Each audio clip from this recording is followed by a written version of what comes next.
Hi, I'm Molly Boyle.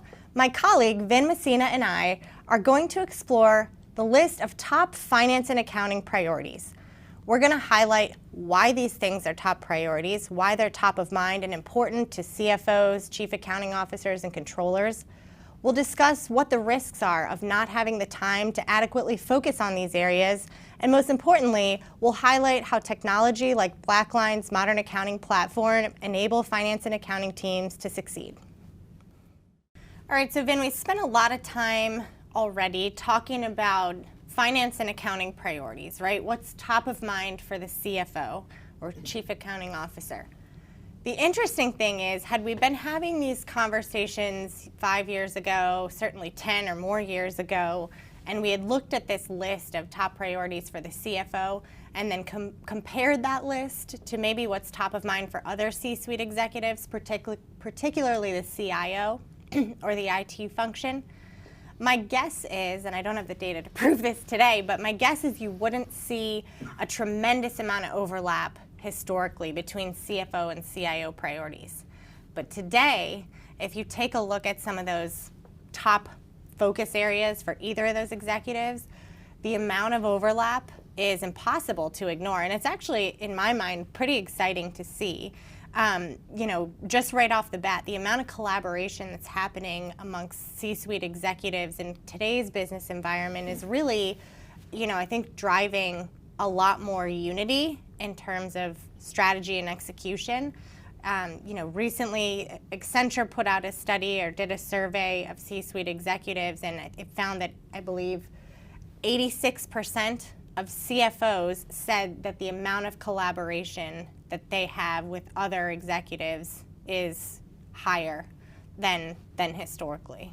Yeah, it's, I like visuals.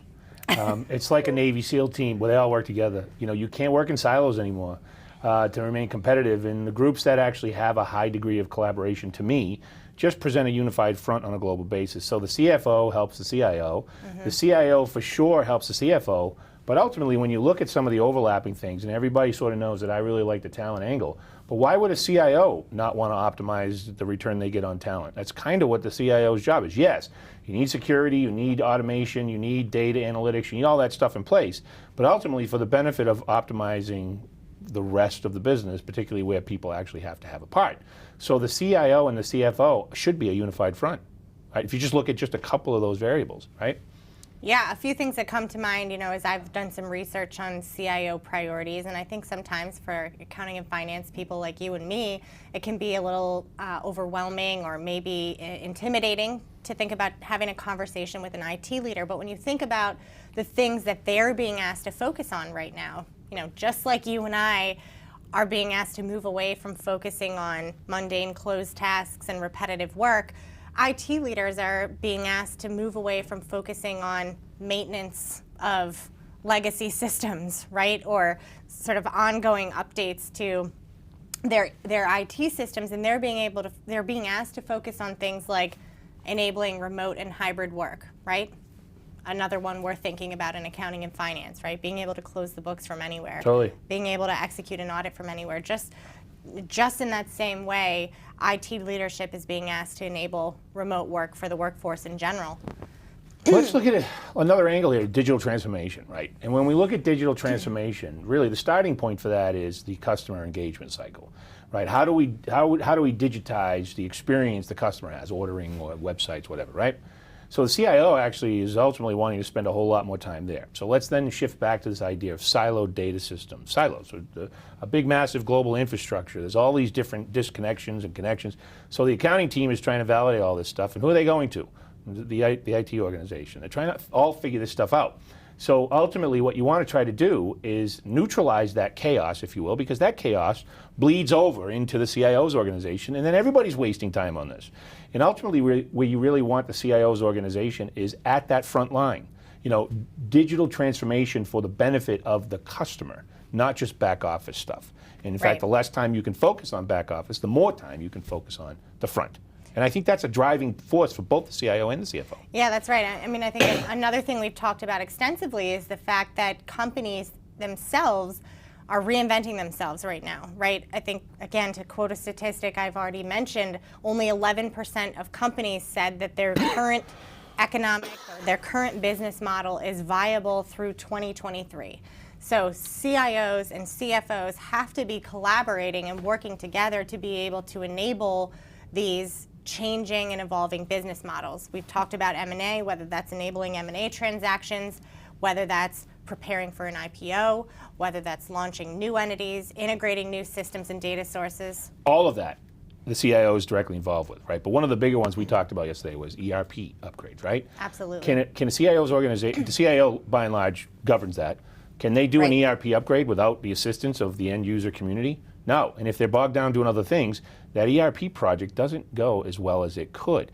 Yep. Again, it's the idea of we're all in this together, right? Really, there aren't those functional silos. But everything you just mentioned, CIO is going to have an integral part in all of the different topical areas that we've been discussing. IPO readiness, for example, you talked about, right?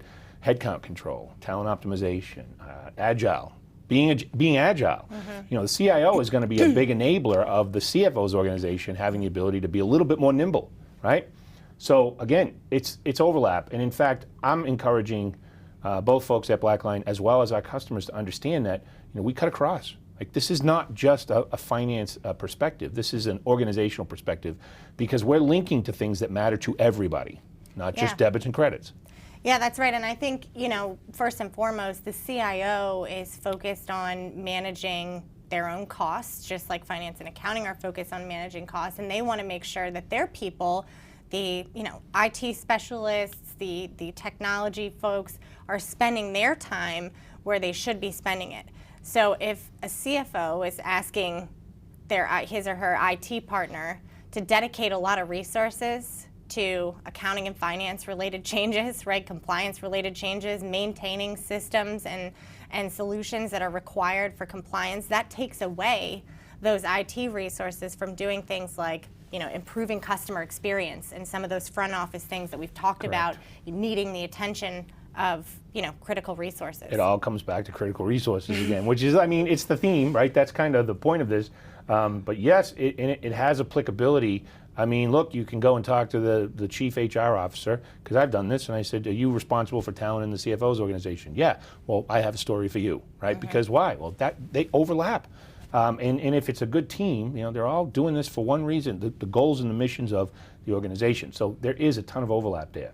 But then you want to also talk about the critical piece of governance and risk control, right? These things are important, and the CIO has an integral place in ensuring that we have segregation of duties, right? We have we have control structures in place to neutralize embezzlement. But why wouldn't the CIO be involved in that too? Well, one thing that I think has been fundamentally shifting for some time now is this idea of sort of data, and data as an enterprise asset, right? Needing to be able to have data more freely available, more readily available to make better business decisions, to inform those business decisions. That's certainly one piece of the pie. The same token, you mentioned sort of governance, compliance, and controls. As companies are using technology more in the work that they do every day, the technology becomes the control in a number of ways, or in many scenarios, right? And so to the extent that companies are relying on systems to aggregate key data, to report key data, to manipulate key data or record transactions, that's a really exciting shift, right? We're moving away from paper, from pencils, from ticking and tying, and from all those things. But that in and of itself is a reason why there has to be this collaboration between CIO and CFO. Yep, it has to happen because, in particular for publicly traded companies, you're going to get an auditing if you don't have this stuff in order, and that's really not good. But across the board, like I say, I've talked to CIOs where, priority is to go do an ERP upgrade, and they just don't have the resources. And so what do? We come in and we provide the resources, but on the finance team. And of course now the CIO looks at us and goes, well, I hadn't really thought of that, So are we providing a solution for the CIO? No. What we're doing is providing resources to the CIO. Right. And that's a monumental shift in how someone looks at us, because the CIO is going to look at someone and go, I don't need debits and credits, that's not my purview. And I go, yeah, I don't really care about that. I care about, do you need these people? Because I can get them for you. Right. And then it's going to impact your job.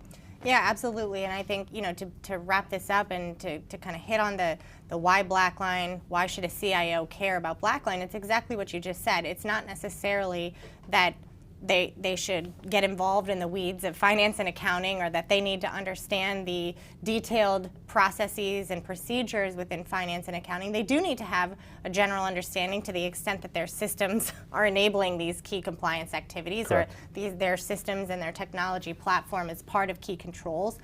But to your point, they want to be able to focus their time where it also matters most. And so collaborating with the CFO to find more efficient ways of doing things, to find solutions that provide the cybersecurity that's required, to find solutions that enable the hybrid work that they're being asked to enable.